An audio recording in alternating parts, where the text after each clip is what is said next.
जी, अस्सलाम वालेकुम। अच्छा जी, जो आज टॉपिक हमने डिस्कस करना है, उसका टाइटल है न्यूरोट्रांसमिशन इन सीएनएस।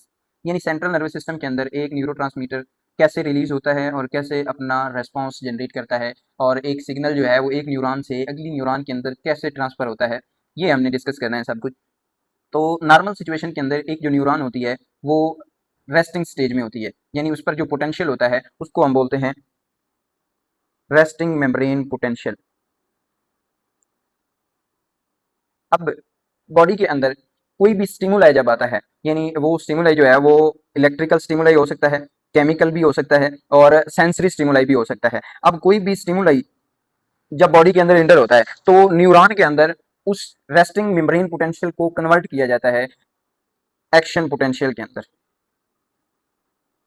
ये एक्शन पोटेंशियल जो है, ये आगे न्यूरॉन के अंदर उसकी एक्शन पोटेंशियल की मूवमेंट होती है, यानी एक्शन पोटेंशियल ट्रांसफर होता है वो न्यूरॉन के वाल्व यानी जो एक्सोनल एंड है न्यूरॉन का, उसकी तरफ वो मूव करता है एक्शन पोटेंशियल। अब जब ये एक्शन पोटेंशियल मूव करता है न्यूरॉन के एक्सोनल एंड की तरफ, तो एक्सोन टर्मिनल पे कुछ चैनल्स होते हैं, वोल्टेज गेटेड कैल्शियम चैनल।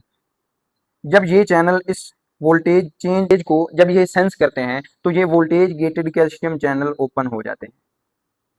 जब ये कैल्शियम चैनल ओपन होते हैं, तो जो एक्स्ट्रा सेलुलर सरफेस के अंदर, एक्स्ट्रा सेलुलर स्पेस के अंदर, फ्लूइड के अंदर जो कैल्शियम मौजूद होता है, उसकी ट्रांसपोर्ट शुरू हो जाती है एक्सोनल एंड के अंदर, यानी एक्सोन के अंदर उसकी ट्रांसपोर्ट शुरू हो जाती है, कैल्शियम जो है वो अंदर ट्रांसफर होना शुरू हो जाता है। अब हमने पहले देखा था ऑटोनोमिक नर्वस सिस्टम के ट्रांसमिशन के अंदर कि एक जो न्यूरोट्रांसमीटर है उसकी प्रोडक्शन होती है, न्यूरोट्रांसमीटर जो है वो न्यूरॉन के अंदर, जो भी न्यूरोट्रांसमीटर है वो न्यूरॉन के अंदर उसकी सिंथेसिस होती है। उसके बाद सिंथेसिस के बाद वो न्यूरोट्रांसमीटर जो है वो वेसिकल्स के अंदर स्टोर होता है, यानी उसकी स्टोरेज होती है। अब ये वेसिकल जो है ये न्यूरोनल एंड के अंदर, एक्सोनल जो है टर्मिनल, उसके अंदर मौजूद होते हैं। अब ये जो कैल्शियम अंदर इंटर हुआ है, न्यूरॉन के अंदर कैल्शियम जो इंटर हुआ है, ये आके कैल्शियम जो है वो वेसिकल्स के ऊपर एक प्रोटीन होती है जिसको बोलते हैं स्नेर प्रोटीन। स्नेर प्रोटीन होती है। ये प्रोटीन जो है ये कैल्शियम को सेंस करती है, एक किस्म का सेंसर होता है कैल्शियम के लिए। जब ये कैल्शियम को सेंस करती है तो कैल्शियम इसके साथ अटैच हो जाता है, इसको बोलते हैं साइनेप्टोटेगमिन प्रोटीन। साइनेप्टोटेगमिन प्रोटीन इसको सेंस करती है कैल्शियम को, और जब सेंस करती है तो ये जो वेसिकल्स हैं ये मूव करना शुरू कर देते हैं। अब इसके अंदर पूरा एक प्रोटीन का एक सिस्टम होता है, प्रोटीन का बहुत अहम रोल होता है इसके अंदर, ये जो वेसिकल्स हैं उनको फ्यूज करवाने में, और उसके बाद न्यूरोट्रांसमीटर के रिलीज में जो प्रोटीन है वो बहुत मेन रोल प्ले करती है। इस प्रोटीन के अंदर सिंटैक्सिन प्रोटीन भी मौजूद होती है, स्नैप 25 के नाम से एक प्रोटीन होती है जिसको जो बहुत ज्यादा इंपॉर्टेंट होती है इसकी फ्यूजन के अंदर।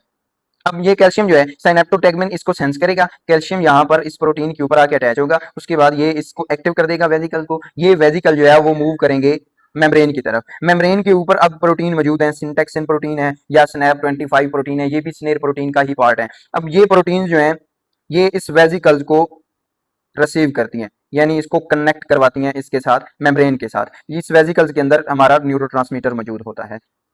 अब ये प्रोटीन इसको मेम्ब्रेन के साथ अटैच करवा के इसको फ्यूज करवाती हैं, यानी इसकी फ्यूजन करवाती हैं। जब इसकी फ्यूजन होती है तो इससे ये जो न्यूरोट्रांसमीटर है वो रिलीज होता है साइनेप्टिक क्लेफ्ट के अंदर।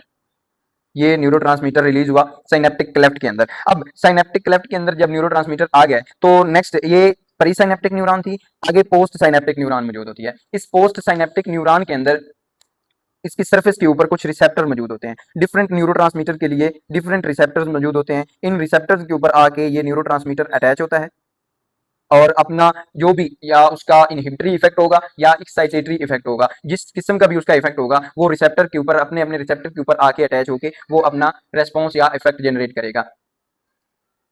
मीन ये दोनों इफेक्ट्स आगे जनरेट हो सकते हैं, वो इनहिबिटरी भी हो सकता है इफेक्ट या एक्साइटेटरी भी हो सकता है। लेट्स सपोज कुछ न्यूरोट्रांसमीटर ऐसे हैं जो इनहिबिटरी इफेक्ट जनरेट करते हैं, जैसा कि गैबा है।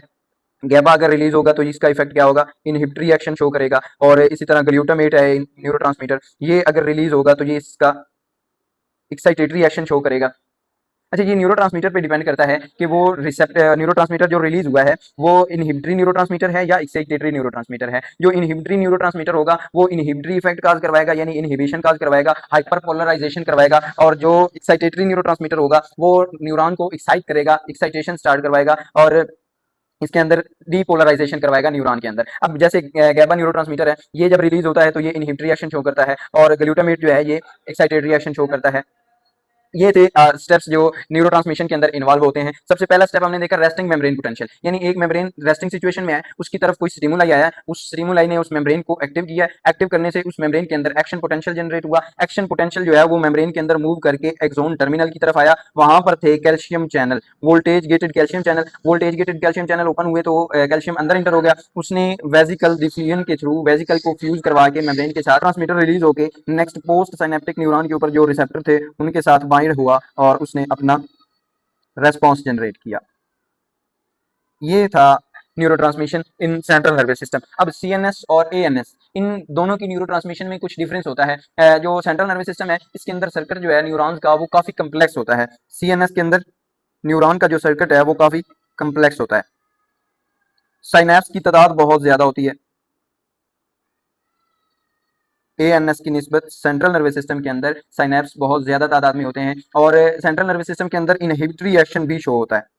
सेंट्रल नर्वस सिस्टम के अंदर इनहिबिटरी एक्शन भी शो होता है, यानी गैबा न्यूरोट्रांसमीटर जैसे जो है वो इनहिबिटरी एक्शन शो करते हैं, तो ये जो ऑटोनोमिक नर्वस सिस्टम है उनके अंदर इनहिबिटरी एक्शन शो नहीं होता।